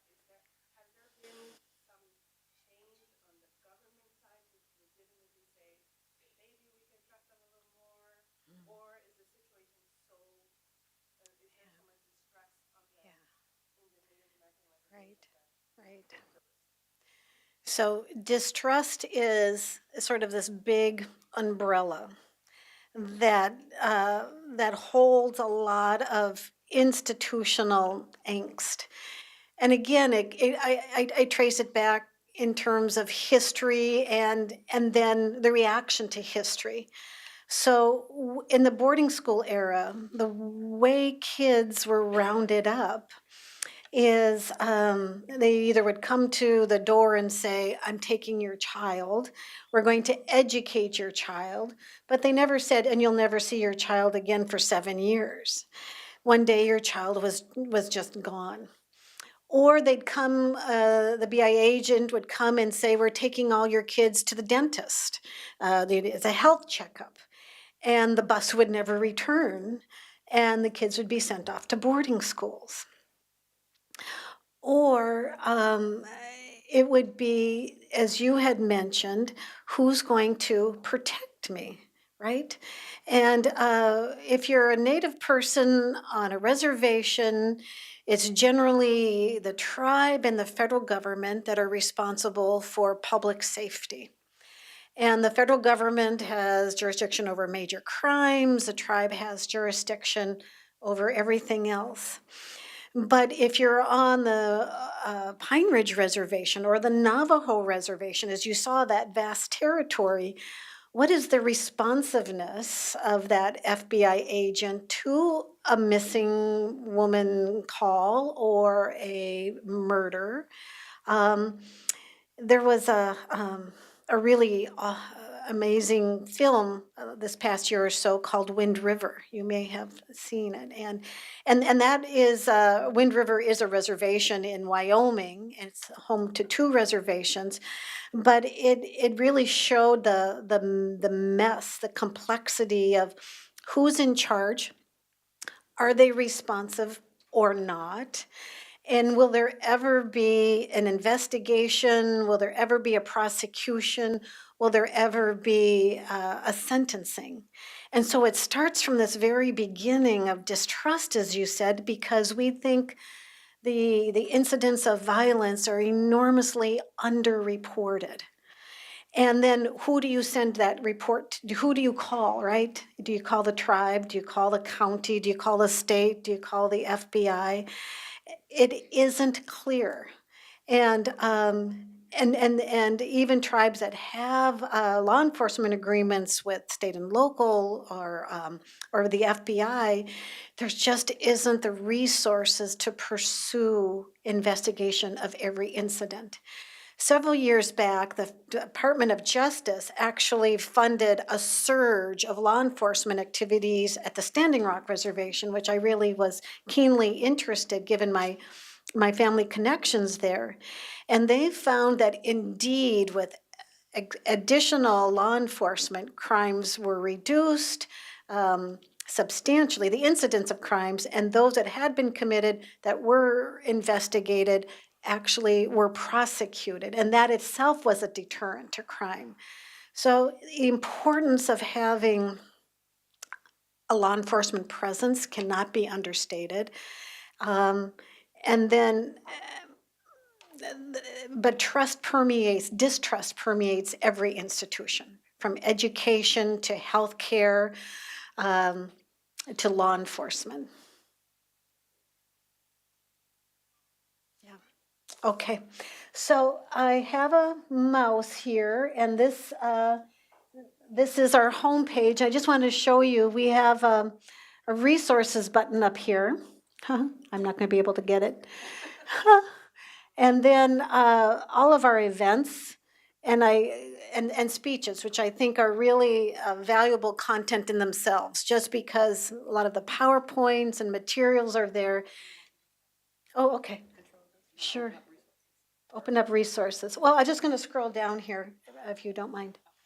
So one of the big things we've been focusing on is home ownership. And I showed you a little bit this morning. This button, this tab itself is a handbook that collectively the National Native American Homeownership Coalition that I established created this handbook. And it really is to unravel this very complicated mortgage lending system. It's pretty fantastic. It's chock full of research and resources in itself, case studies. Again, it was a collaborative undertaking. And here it is. We really wrote it for tribal leaders because they themselves said, we don't understand home ownership.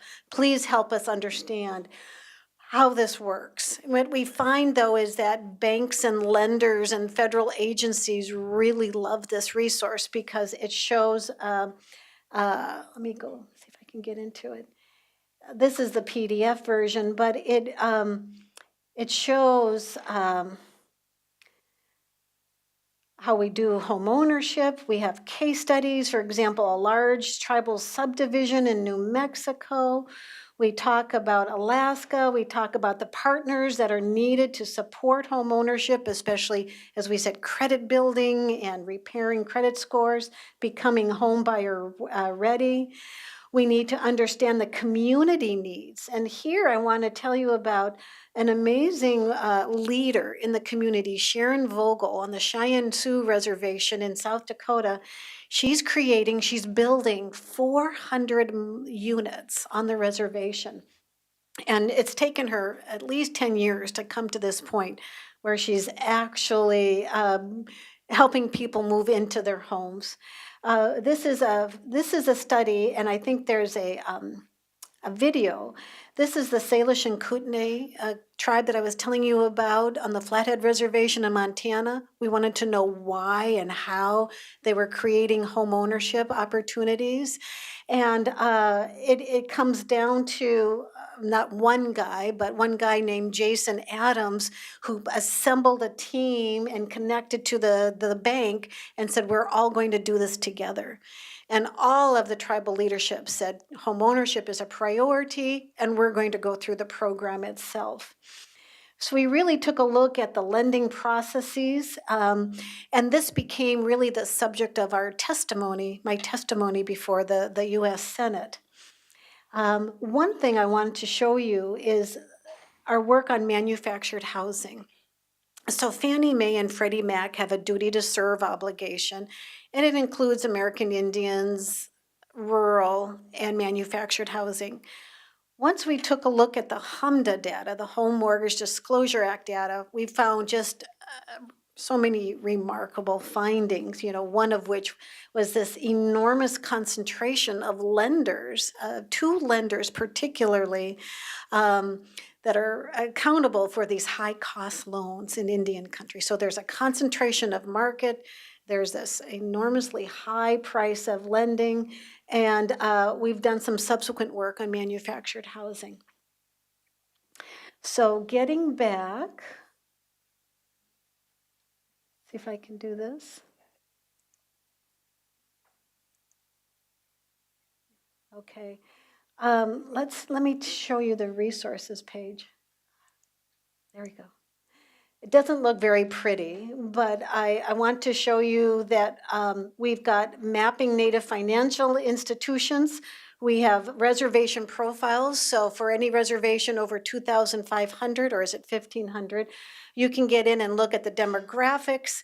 But we also loaded it with housing, HMDA data, and broadband data. Broadband has become enormously important, not just for economic development, but for telemedicine and distance learning.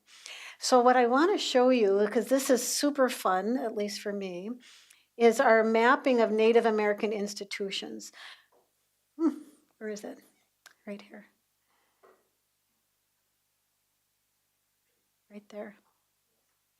I've designated this term NAFIs, Native American Financial Institutions.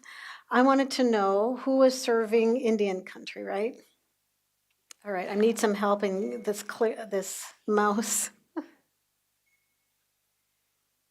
So when we saw that there was a huge retreat post-recession of conventional lenders from Indian country, I really wanted to I wanted to know who is serving Indian country, and what I found was absolutely revealing. And so I said, okay, let's put this on a map and really take a good look at it. So I'm calling the collection of banks, Native-owned banks, Native-owned credit unions, and CDFI funds as NAFIs now, Native American Financial Institutions. And I wanted to know where they were located. I wanted to know their size in terms of assets and liabilities. I wanted to see if they're combined, CDFI funds along with banks. So here, this and so as you hover over each one, this is F&M Bank. It's in Oklahoma. It's one of the biggest banks that there is. And Oklahoma, as we mentioned earlier, does not have a lot of trust land. So it's a whole lot easier to lend, both commercially, residentially, and of course, for economic development with the tribe. Here, this is the Tigwa Community Development Corporation. It's very, very tiny. But even that it exists is sort of a really remarkable marker as well. I wanted to point out, this is the Cook Inlet Lending Center. It's a CDFI fund. And again, it has a big footprint. You can see by the size of the circle, it's a really big footprint and a big impact. This is Tongass Federal Credit Union. And Tongass is not necessarily a Native-owned credit union, but it serves the native population in such innovative ways. They have micro centers dotted along their territory, and they're doing that, to a cost to support the community needs. This big giant purple dot in Colorado is the Native American Bank. Tribes 20 years ago got together, 30 years ago, and said, we need a bank that provides us our own capital for the big lending deals, for casinos or what have you. And then I love this one, the Lakota Federal Credit Union. It's on the Pine Ridge Reservation. And one of the hardest places to get any traction is Pine Ridge. Well, Lakota Brunch, or Tani Brunch, I should say, at Lakota Funds is just doing phenomenal work. She has Lakota Funds and she has a credit union. And she's making loans to veterans. She is turning around light tech properties into home ownership. She is absolutely awesome. And then over here, this big blue dot, as I mentioned, where's the Salish and Kootenai? Eagle Bank.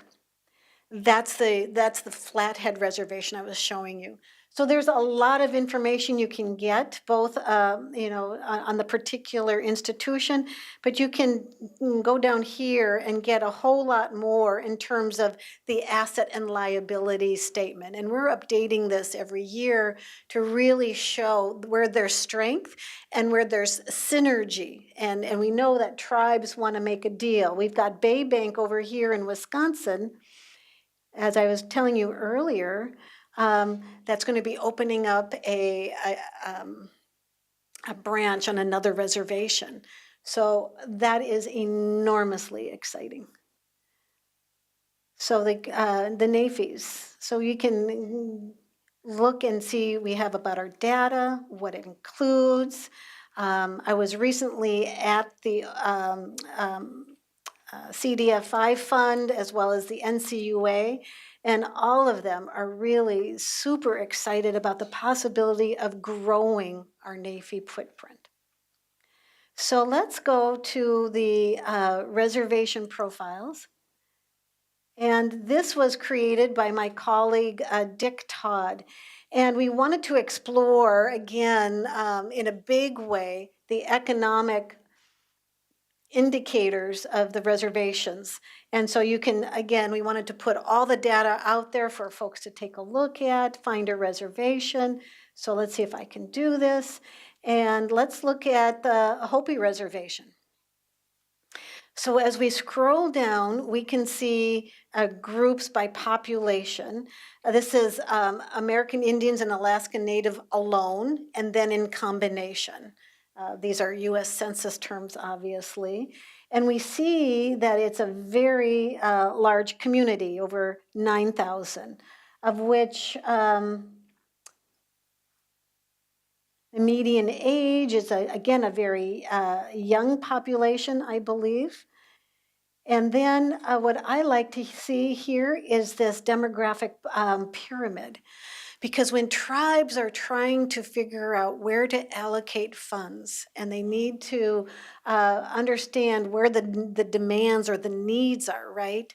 I look at the demographics, and I see, for example, a very strong young population that tells me invest in children, invest in job force training, that invest in housing for those communities. We can look at education attainment, and here's the broadband. And something about broadband, it says here in Hopi, if you can see this, can't see this in the back, it says that about 29% of households on the Hopi Reservation have broadband. You know, there are two different ways of understanding broadband. One is if it's available to you. I think that might be the FCC way of looking at it. The other is if you have the ability to actually hook up to it.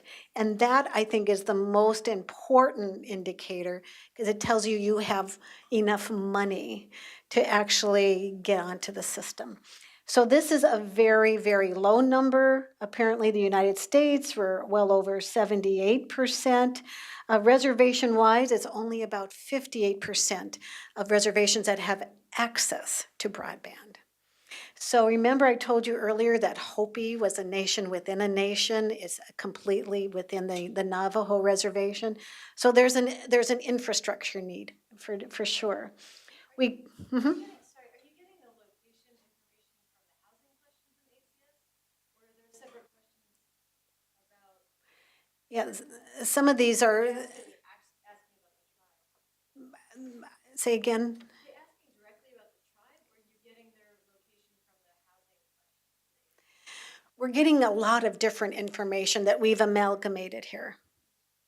Yeah, so it is by household, and it is ACS, American Community Survey, and we're breaking it down, but we're also layering on other information, you know, like the broadband, like the HMDA data, and so forth.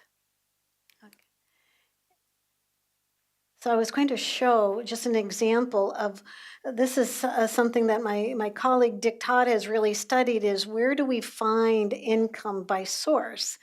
And we find in Indian country, a good part of it is self-employed, well, this doesn't show it much. This is wages and salary. Here's the United States. Here's this particular community, the Hopi community. This is self-employment. This is interest and dividends, Social Security. You can see public assistance. And we're trying to map this to the relative to the United States. The type of income, I wish say. Self-employment tends to be high. We look at poverty rates, we look at home ownership. This is really remarkable, and this is why I wanted to show you, is it suggests that there's like a 73% home ownership rate on the Hopi Reservation. Now, home ownership might mean something different to a Hopi than to you and I. This home or this hogan may have been inherited from many generations. They would consider that home ownership, whereas you and I might consider home ownership something acquired through a mortgage.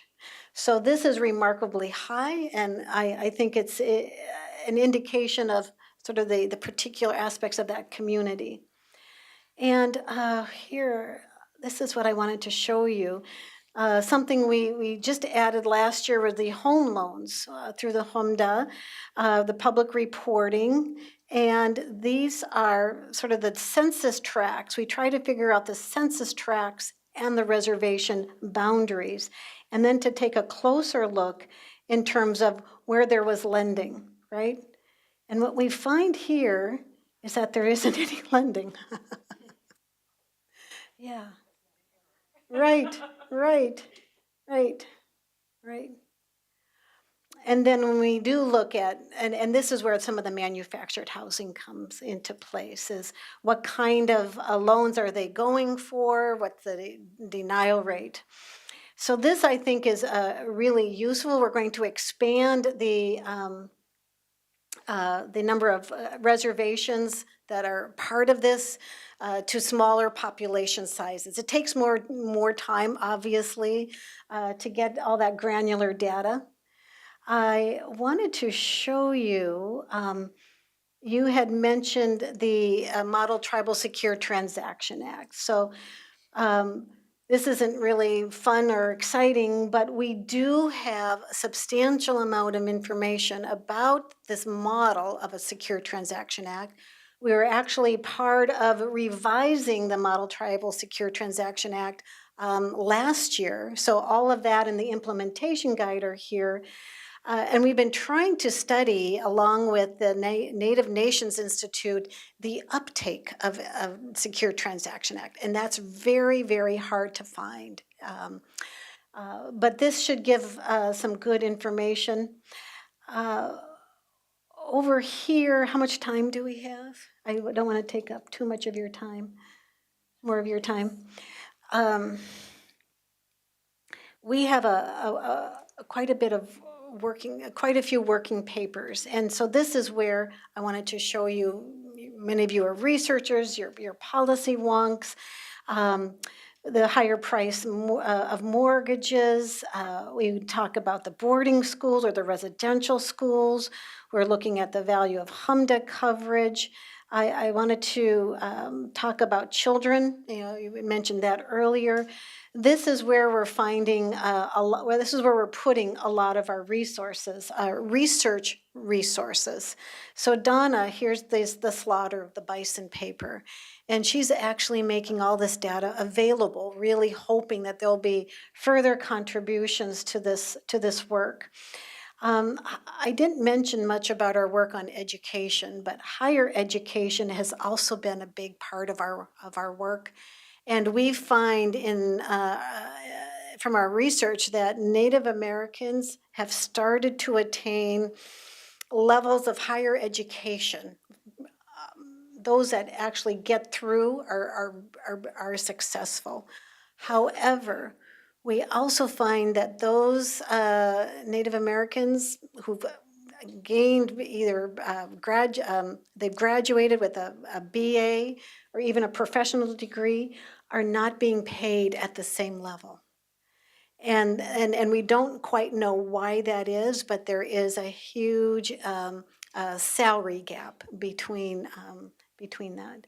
So I would really encourage you to take a look at your leisure, of course. Reservation employer establishments, I think, is interesting because it looks, obviously, at the impact of gaming, and it finds that there's a huge concentration of jobs in two sectors of the workforce on reservations. And that would be the recreation and entertainment sector and the government administration sector. And that really cries out for a need to diversify, especially as we see online gaming or sports betting gaming. A downtick in the gaming industry will certainly have impacts. So these are the different ways that you can look at this material and use it. And then lastly, I did want to show you, I don't think it's going to be here. Gosh. We have our Healthy Children, Healthy Nations convening. That was the early childhood convening. And just a lot of really good resources that supports these different convenings. So this would be early learning, this would be our financial institutions, and where we had broad participation around the mortgage lending, or I should say the banking industry. This is the launch of our book and some other resources. This I really think is quite fantastic because it was the first time, as I said, coming together on a national level and really taking a look at the historical trauma. So that's a lot of what we have here, and a lot of materials just completely devoted to home ownership. And we've tried to make it accessible with data, with our federal programs. You can start at different places into the conversation. Yes. So a lot of federal benefits for Native communities is federal recognition, and I know that's been a barrier for some tribes like the Lumbee. Do you know what some of the biggest barriers are to federal recognition and what kinds of reforms they require? Yeah. And that's a really politically sensitive topic oftentimes because if you're a tribe, you know you're a tribe, you're a tribal nation, you don't have to prove it. But in the federal way, you do have to prove it. And there's a Bureau of Acknowledgement at the Bureau of Indian Affairs that has hired many, many anthropologists, and they have an elaborate application process, if you will, that has to show continuous existence and continuous form of governance from pre-contact. And many of these proof, if you will, are not readily available in any real, tangible historical record. And sometimes that can be used against you, especially for tribes in the East that had relationships with colonial governments that then, of course, went away when the new federal government became, and that was the Mashantucket Pequot tribe in eastern Connecticut. So the Eastern Pequots were recognized not through the federal acknowledgement process, but through a Land Claims Settlement Act. You'll often hear that that term or that phrase is that lands were taken, they were disputed, there was no compensation. So tribes in the last couple decades have come back and said, these are our lands. And you mentioned reparations. This is another way that tribes are trying to seek for themselves reparations. So in the process of settling that land claim, the Mashantucket Pequot tribe was recognized. Otherwise, the process for acknowledgement takes a lifetime in many respects. We now have 573 federally recognized tribes, and 7 of which were just recognized last year. These are 7 tribes from Virginia that have existed for, as we say, time immemorial, but now just recently got that special designation. And it's not special in that sense, it's what they are and have been.